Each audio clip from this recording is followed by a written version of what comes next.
kita akan membahas tentang kelas pranikah karena kita minggu lalu barusan dari kelas Daniel ya, kelas Daniel ya, dari kelas pranikah. Jadi beliau adalah seorang MC yang kebetulan memberikan bonus kelas pranikah. Ya, karena kita tuh waktu itu kita mencari MC ya di pagi hari ya, karena pada malamnya itu dengan MC yang berbeda. Jadi kita mencari, ternyata kita mendapat kodenya itu dari referensi ya, dari teman lah ya.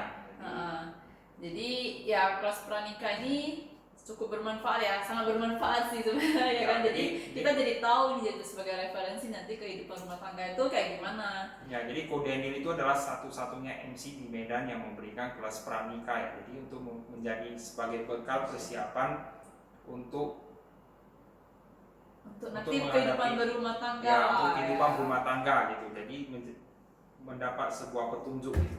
Jadi ada 6 topik yang di cover, yang mulai dari sindrom pre-wedding ya, topik pertama. Nah, jadi kita tahu kadang-kadang ada orang yang kita dengar udah bagi undangan ya kok nggak jadi ya kan gitu ya. Ya, jadi atau udah hari H malah tiba-tiba istrinya lari atau suaminya lari kayak gitu. Ya, jadi kata Kodeni itu pada tahun 2019 ya, 2019 itu 3 tahun yang lalu ya, katanya tuh banyak sekali case-case seperti itu. Jadi dia tuh merasa ingin segera menjadikan kelas pranikah ini sebagai bentuk pendidikan awal gitu. Jadi sebagai bekal. Jadi kita itu sudah punya persiapan, punya mindset yang positif, punya attitude apa saja yang harus kita miliki. Jadi sebagai seorang rumah tangga gitu. Iya, jadi makanya si Kodanya juga sekarang udah ada buka kelas publik nih. Jadi yang bukan jadi kliennya juga bisa carilah kalau atau yang mau konseling rumah tangga ya kan, persoalan ada berantem atau apa, kalau mau konseling juga bisa lah ya Kodanya ya. Tapi kalau khusus menjadikan dia kliennya ya dapat free. Jadi seperti kita dapat free gitu. Iya, jadi kenapa bisa ada kejadian kayak tiba-tiba udah ini nggak jadi dan sebagainya ya, kadang-kadang mungkin sebenarnya pasangan itu udah cekcok ya dari awal, tiba-tiba ada satu trigger, boom, meledak lah. Atau ada juga ya rupanya yang selingkuh hari H ceritanya tiba-tiba lari ya ikut pasangannya kayak gitu. Tapi yang kita mau bahas maksudnya gini lah ya, biasa kita acara ya resepsi kita kan mempersiapkan banyak hal lah ya, banyak vendor gitu. Nah jadi untuk memulai kehidupan baru, kehidupan pernikahan kita, jadi angka baiknya kita juga memulai dengan vibes yang positif. Nah jangan nanti ada vendor-vendor yang dikit-dikit aja ketidaksesuainya jadi kecewa, jadi hari H jadi sedih ya kan, kecewa jadi ini itu, ya jangan kayak gitu, karena kan nggak semua hal itu bisa perfect. Ya, jadi harus kita mengerti bahwa pernikahan ya, jadi acara resepsi itu bukan dijadikan faktor pernikahan, tolak ukur keharmonisan dalam rumah tangga gitu. Nah, katanya ada sampai naik kuda, pokoknya mewah-mewah, tapi bisa aja bubar gitu. Jadi resepsi kan bukan sebuah hal yang menjamin. Jadi kita udah persiapkan resepsi, kalau ada sedikit-sedikit ketidaksempurnaan ya udahlah, let go aja gitu. Ya kita mulai dengan vibes yang positif. Ya, jadi tentu kemudian dia juga menambah menanggapi itu ya, dia juga menambah bahwa pasangan itu ya hanya ada satu cara kita itu bisa mengubah pasangan itu. Jadi dia memberikan sebuah pertanyaan trik gitu. Nah akhirnya dia menjawab dan tertawa bahwa pasangan itu tidak bisa diubah gitu. Iya, jadi intinya ya kita nggak bisa, jangan kayak aku mau dia kayak gimana gitu ya, jadi kita kayak mau mengubah orang gitu, kita nggak bisa mengubah orang, kita cuma bisa mengubah diri sendiri. Jadi pada prinsipnya kita itu menyesuaikan diri dengan pasangan kita. Ya, jadi kita memberikan contoh lah apa yang sebenarnya kita mau pada orang itu. Kita nggak bisa lu jangan kayak gini-gini lah, nggak bisa gitu, kita harus memulai dari diri sendiri, memberikan contoh. Ya, dan jadi untuk sindrom pre-wedding ini juga ada satu nasihat yang bagus. Misalnya bagi pasangan teman-teman semua yang udah prepare nih, mau prepare pernikahannya kapan ya, mulailah dengan positive thinking dan positive saying. Jadi apa yang kita harapkan terjadi itulah yang dibicarakan ya. Jadi pada prinsipnya itu kan kita tahu ya, kalau mempersiapkan pernikahan itu kan banyak sekali vendor ya. Jadi kita mau mempersiapkan misalnya MC, dekorasi, video, foto, pre-wedding ya. Jadi kita tuh bukan serentak semua, tapi kita selesaikan satu persatu secara fokus gitu. Iya, ya intinya maksudnya tadi sih ini kita harus mulai pikir sama ngomong hal-hal yang positif. Ya, Yang mau terjadi itulah yang diomongin. Ya, jadi kita itu harus aware ya dengan komunikasi kita. Jadi kita itu Jangan bilang, nanti Kalau- macet gimana, nanti telat gimana, nanti Ya. gak ada orang gimana. Jadi kita kalau mau harapkan meriah ya udah kita ngomongnya Say hal yang positive meriah, words, yang gitu. penting Jadi ya harus punya datang happy kami life, happy happy ya mind. gitu. Nah di topik kedua bahasnya tentang apa peranan suami dan istri lah ya. Jadi suami itu kan nanti sebagai kepala keluarga harus bisa mengarahkan mau dibawa kemana nih, goal rumah tangganya apa ya kan. Nah jadi kalau istri itu biasanya yang menciptakan vibes di rumah ya. Jadi gimana supaya misalnya kalau si suami nggak mau pulang rumah itu sebenarnya kita harus lihat balik ini apakah di rumah vibes-nya enak atau enggak ya. Ya, Kadang-kadang tentu. kayak gitu. Ya, jadi sebagai istri itu harus bisa menciptakan atmosfer yang baik ya. Jadi menjadi magnet lah. Jadi bagi kaum pria itu pengen kalau nggak pulang itu gimana gitu. Nah terus ya jadi tadi apa ya? Oh ya jadi si suami itu kalau payung ya ibarat protektornya. Payung kan kayak gini ya. Jadi suami itu di atas protektor. Nah istri ini adalah fondasinya. Nah jadi waktu kalau ada mengambil keputusan apa-apa ya saling diskusi juga lah. Jadi istri karena udah menikah kalau ada mau ngambil keputusan ya infoin suami. Nah suami kalau mau ngambil keputusan juga akan lebih bijaksana kalau diskusi dulu dengan istri karena kan udah satu kesatuan Ya, kan? jadi pada prinsipnya payungnya itu jangan sampai terbalik lah. Jadi kalau payung itu terbalik maka hujan pun akan membuat payung itu sudah nggak berfungsi lagi. Iya, jadi ya saling memahami peranan masing-masing lah ya. Ya, jadi harus bisa membagi peran dengan baik. Terus yang ketiga tentang kebutuhan dasar pria dan wanita ya. Jadi pria dan wanita itu kan beda ya. Kalau ada buku Men from Mars, Ya, Women Women from Venus. Venus Ya kan. Nah jadi pada dasarnya memang sifatnya itu beda. Ya, Jadi kita harus tahu lah pasangan kita itu kayak gimana ya kan. jadi komunikasi antara kedua belah pihak pria dan wanita itu harus bisa saling memahami gitu. Jadi ya misalnya ya nih kebutuhan dasar pria ya kan. Ya pria itu kebutuhan pertamanya pada umumnya lah ya kita nggak bicara semua tapi mungkin rata-rata maunya dihormati gitu. Ya maunya dihargai lah, jadi semua pria kebanyakan seperti itu. Yang kedua apa? Yaitu kebutuhan katanya seks itu. Ya jadi ya ini kan untuk kehidupan berumah tangga ya. Kalau Jadi kata Kudeni itu ya lebih baik sering berhubungan seks daripada sering berargumen gitu. oh ini ini agak ya. Terus kalau misalnya yang wanita itu yang pertama adalah dia pengen didengar gitu. Jadi kalau dia misalnya dia pikirannya penat kemudian sering curhat gitu ya, kita sebagai pria ya cukup mendengar saja.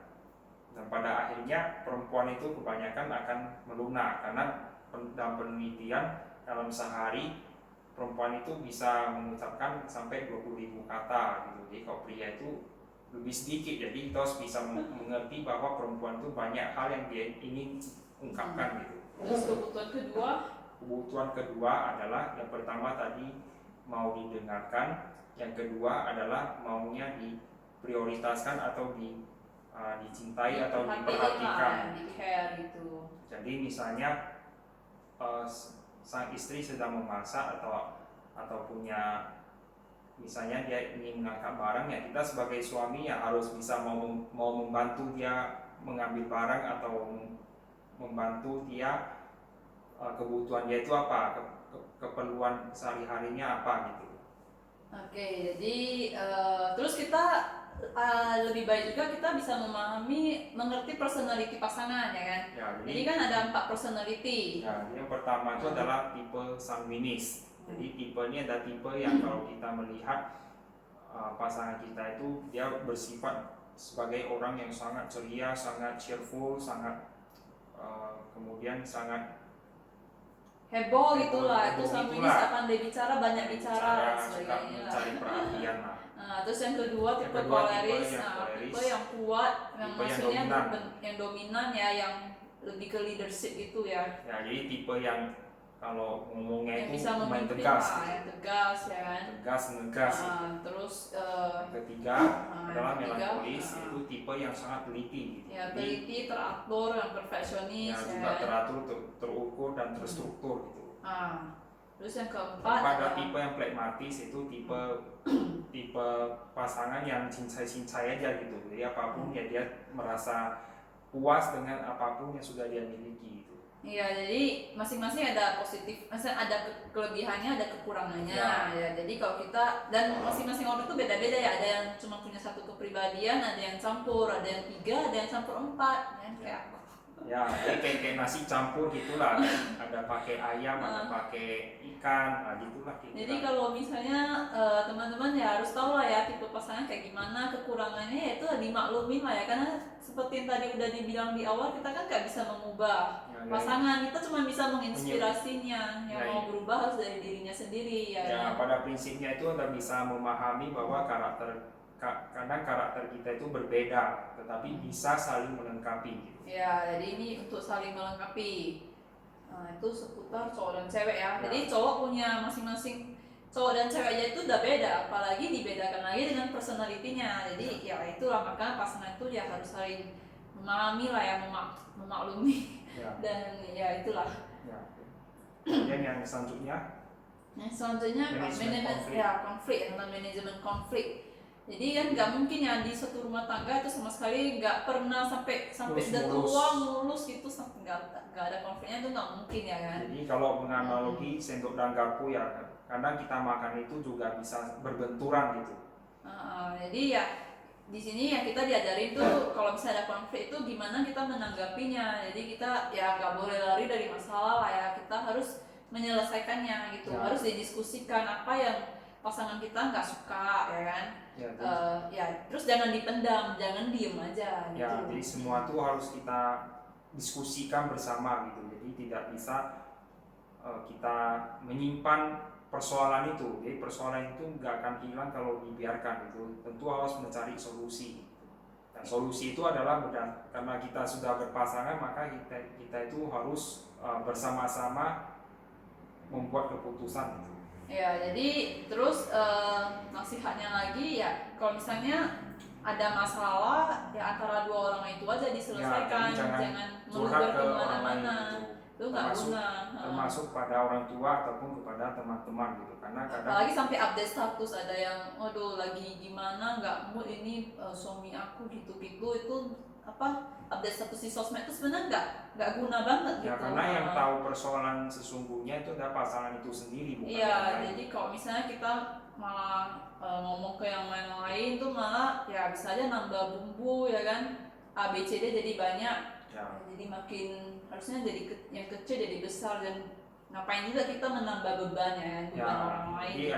ada ungkapan ya, persoalan besar persoalan kecil jangan dibesarkan. Jadi kalau nggak ada persoalan ya jangan cari persoalan. Terus apalagi ya? Yang kelima itu adalah hubungan antar keluarga, yaitu sebagai misalnya kita sering mendengar bahwa istri dan mertua itu sering konflik gitu. Jadi pada prinsipnya adalah konflik ya, pihak istri terus bisa menganggap mertua ini adalah sebagai orang tua dia sendiri. Tidak membentuk gap ya, membentuk gap bahwa dia itu orang luar, mertua itu orang luar, dia itu orang dalam gitu. Kadang pria itu kan masih punya hubungan emosional dengan orang tuanya. Jadi gini lah, kan kita menikah dua keluarga ya, jadi udah ada dua orang tua, anggapannya gitu. Jadi si suami sekarang udah punya dua orang tua, istri juga punya dua orang tua. Jadi dengan jadi kedua keluarga besar ini bisa saling menyatu lah, saling harmonis. Jadi kalau bisa ya nggak ada gap lah. Jadi papa mama semua dianggap papa mama sendiri Ya. gitu. Jadi semua saling menganggap papa mama sendiri ya, koko cici sendiri, apa ii semua ii sendiri ya kayak gitulah ya kan. Karena sudah menjadi satu Jadi paket. ada dua keluarga loh, jadi suami ada dua keluarga, istri ada dua keluarga kayak Ya. gitu. Kemudian kita lanjut ke bab selanjutnya itu tentang yang terakhir itu adalah Tentang tentang parenting ya, jadi nanti gimana kita ke anak-anak ya, mungkin ini udah sampai tahap anak-anak lah ya, tapi intinya sebagai orang tua kita harus gimana kalau menghadapi anak yang mungkin minta beli ini itu, terus kalau misalnya ada ketidaksetujuan ya suami istri sebagai papa mama ya berdiskusinya jangan di depan anak-anak ya kan. Terus mungkin saling menanyakan, misalnya jangan sampai kadang anak itu kan cerdas yang bisa mengadu nih, oh si apa nggak kasih ngadu ke mama, mama nggak kasih ngadu, jadi cari backing ini gitu ya kan. Jadi kadang anak menangis itu atau meminta sesuatu, kita harus bisa membedakan antara kita tuh mencintai atau memanjakan. Jadi kalau kita mencintai anak kita ya kita harus bisa mengatakan tidak. Jadi yang dibutuhkan itu adalah ketegasan, bukan kekejaman. Iya, tapi ya kita juga harus bisa inilah, kita harus bisa variasikan lah ya. Misalnya anak minta beli apa, kadang dikasih kenapa, kadang nggak dikasih kenapa. Jadi jangan nggak kasih terus ya, itu pelit juga ya kan. Ya, Tapi kalau kasih terus ya kita berarti manjain juga. Ya, jadi kita bisa dengan memberikan sebuah perjanjian, misalnya dia kalau nilai sekolah dia baik, dia mendapat ranking, ya kita bisa memberikan dia hadiah gitu. Terus anak itu ya, ini tambahan lagi, anak itu yang penting yang diajari adalah meningkatkan EQ-nya ya kan, jangan cuma IQ-nya. Karena kalau misalnya EQ itu kan berhubungan dengan bagaimana dia berhubungan dengan orang-orang di sekitarnya ya kan, respect ke orang tua itu ya harus itu, jangan IQ-nya tinggi tapi nih Itu ya bandel gitu ya itu. kan. Jadi pada prinsipnya itu bukan cuma pintar tapi bermoral. Ya itulah, jadi itu kira-kira non kopi lah. Jadi Ya, mau ditambahkan lagi enggak ya? Jadi secara garis besar yaitu yang bisa kita pelajari dalam 5 jam kelas pranikah kita bersama dengan Ko Daniel ya. Jadi Ko Daniel itu sangat antusias sekali ya. Jadi menjelaskan dari awal sampai akhir itu dengan masih dengan suasana yang positive vibes itu. Jadi positive vibes itu menular ke kita nih, jadi menjadi bekal untuk menjalani kehidupan rumah tangga nanti Dengan positif dengan ya. positive vibes. Nah, dan pakai positivity juga Ya, ya. jadi ini bukan positif yang negatif ya, ini positif yang positif. Ya, positif vibe. Jadi sekian ya di video kali ini. Nah, jadi Ini ada ya kata ya. rangkuman lagi sari yang kita dapatkan dari Ko Daniel ya. Ya. Nanti mungkin detail selanjutnya per topik kita akan bahas di video selanjutnya Video lah ya. selanjutnya, Kita kupas jadi- lebih dalam. Ya, jadi kita itu merasa bersyukur sekali ya kita memilih Ko MC Daniel sebagai vendor kita ya. Jadi kita itu mendapat manfaat kelas pranikah ya. Jadi kita itu sangat beruntung ya. Jadi kita ini satu-satunya pasangan di bulan ini ya yang mendapat kesempatan bertemu langsung secara offline 5 jam di kantor dia. Jadi itu banyak sekali penjelasan dari Ko Daniel ya. Jadi itu sangat menginspirasi dan juga yang menjadi pengetahuan, menjadi petunjuk untuk kita jalani bersama di kehidupan rumah tangga nanti gitu. Iya, iya. Oke lah, jadi sekian video kali ini ya. Semoga ya ini juga testimoni ke Ko Testimoni Daniel lah untuk ya. Ko Daniel ya. Jadi Thank kita you. itu sudah request untuk membuat video. Jadi kita promise hari ini kita akan memberikan testimoni kita. Itu manfaatnya semoga bermanfaat untuk calon-calon pasangan yang lain yang akan segera menikah nanti.